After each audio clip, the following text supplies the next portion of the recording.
你可曾在雪山上救过一只受重伤的狐狸？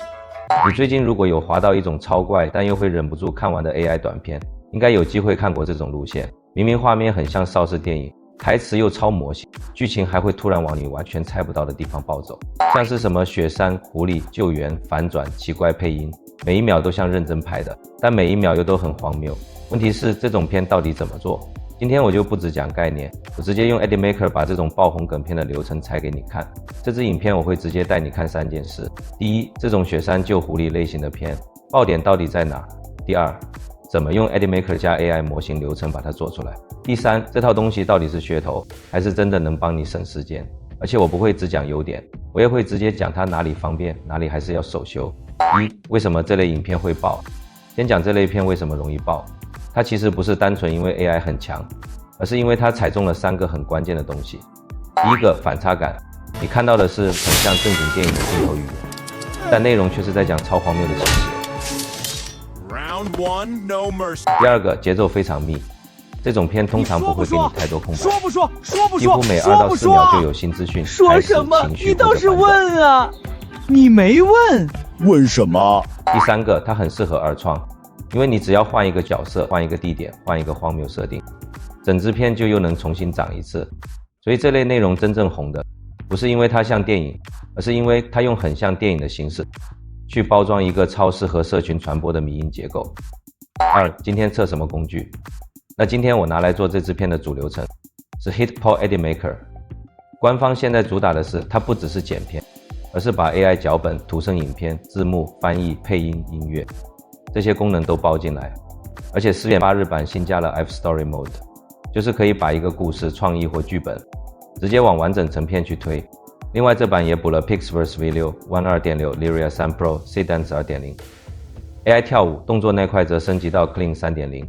这种工具对我来说最大的看点不是它能不能一键神作，而是它能不能让做梗片这件事从很碎很乱变成比较像一条完整工作流。第一步先不是做画面，是先拆剧本。很多人做这种片第一步就错了，一上来就丢提示词叫 AI 生成，最后只会得到一堆很炫但不能剪成片的素材。这类片最重要的其实是剧本拆段，像雪山救狐狸这种题材，你可以先拆成5段。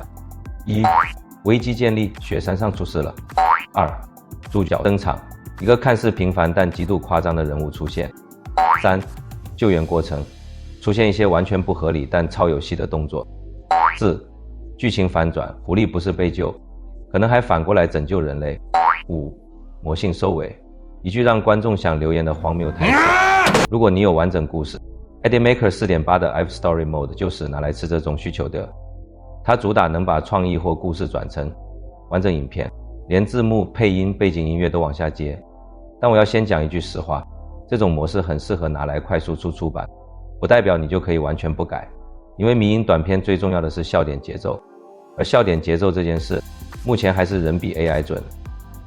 第2步，画面生成不是拼命下指令，而是先统一世界观，接着猜到画面。这种片最怕什么？最怕角色每一幕长不一样，上一秒是武侠片，下一秒变成动画广告，所以你要先定一个统一方向。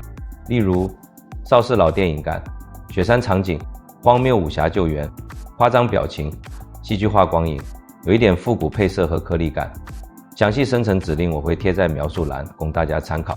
Eddymaker 目前一路升级下来， ABC 这块有持续整合不同模型，像 4.7 已经整合 Clean 3.0、Nano Banana 2等模型， 4.8 再加上 One 2.6、Pixverse V6、Seedance 2.0， 所以你在同一套流程里测不同风格会方便很多。这里我的评价是，方便是真的方便，尤其你是做教学、做短片实验、做热门题材追更的人，一套工具里能切不同模型，效率差很多。但画面最终好不好，还是取决于你有没有先把角色设定、镜头语气、场景规则讲清楚。工具只是帮你把试错速度拉快，不会帮你自动有创意。第3步，动作、节奏、魔性，才是这种片最上瘾的地方。再来，这类片真正会让人停住的，其实不是静态画面，而是那种明明很荒谬但又演得很认真的动作感，像突然一个回头，一个滑轨，一个把狐狸抱起来冲下山，或是那种超夸张的舞台式肢体， AnyMaker 在 4.8 把 AI Dance 动作效果升级到 Clean 3.0， 这种比较需要动作模仿、节奏演出的内容，理论上会更适合做这类迷因片。但我也会直接讲，动作做得再好，没有剪接节奏，还是不会好笑。所以这一步我的建议是 ，AI 先帮你生成有戏的动作段，但真正让它变好看的是你后面怎么切，尤其停顿、特写、突然 zoom in、字幕扎下去，那个才是笑点来源。换句话说 ，AI 帮你做的是素材，不是直接帮你完成效果。第4步，字幕、配音、音乐，决定它像不像一支真的爆款短片。这种影片还有一个很容易被低估的东西，就是声音。很多迷因片你之所以停下来，不是因为画面多精致，而是因为那句配音太有事，那个字幕太中二，那个背景音乐太像真的史诗大片。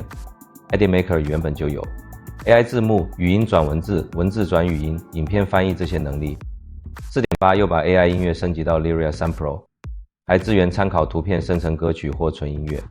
所以如果你今天不是只想做一个画面测试，而是想做出能发 Shorts、Reels、TikTok 的版本，那这种字幕、配音、背景音一条龙的流程就很重要。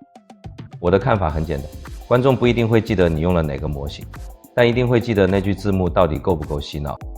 总结前，我们先欣赏一下这次生成的参考影片。你可曾在雪山上救过一只受重伤的狐狸？3年前的风雪夜，我不仅救了它，还留下了一整只包装精油的酱板鸭。莫非姑娘就是那只？我不是那只狐狸，也不是那只酱板鸭，我是酱板鸭包装袋里的那包不可食用防腐剂。你当年连包装都不撕，扔下狐狸连我一起吞了。你知道这3年我在狐狸的胃酸里是怎么过的吗？我的兄弟姐妹都被泡发了，今天我要把你吸干。你以为我是错？我是环保局派来的终结者。防腐剂属于回收垃圾，狐狸属于湿垃圾，不做好分类就想走，受死吧！3. 我的实际评价值不值得用？总结一下我对这类工具的看法。如果你是想追热门梗题材，想快速把想法变成短片，想把脚本、生成、字幕、配音、后置尽量集中处理，那 AnyMaker 这种一站式工具是真的有吸引力。尤其 4.7 到 4.8 这几次更新，把 Story Mode、Clean 3.0、Nano Banana、One 2.6、Pixverse V6、Lyria 3 Pro 这些能力一路补进来，方向很明显，就是希望把 AI 短片工作流包得更完整。但如果你期待的是我按一键，它就自动做出100分神作，那我觉得还是不要想太美，因为这种题材真正值钱的还是你的梗、你的节奏、你的审美，不是工具本身。所以我想问大家，如果是你会把下一支这种魔性 AI 短片做成哪一种？ A. 雪山救狐狸，邵氏武侠版。 B. 都市救流浪猫，8点档撒狗血版。 C. 外星人救上班族，超荒谬职场版。直接在留言区打 A、B、C。 我想看大家到底最想看哪一种。如果你们想，我也可以下一支直接猜这类爆红 AI 迷因片的提示词到底怎么写才比较容易中。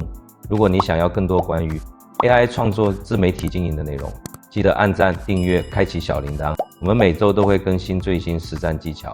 这里是炫创意，我是林汉，我们下次见啦。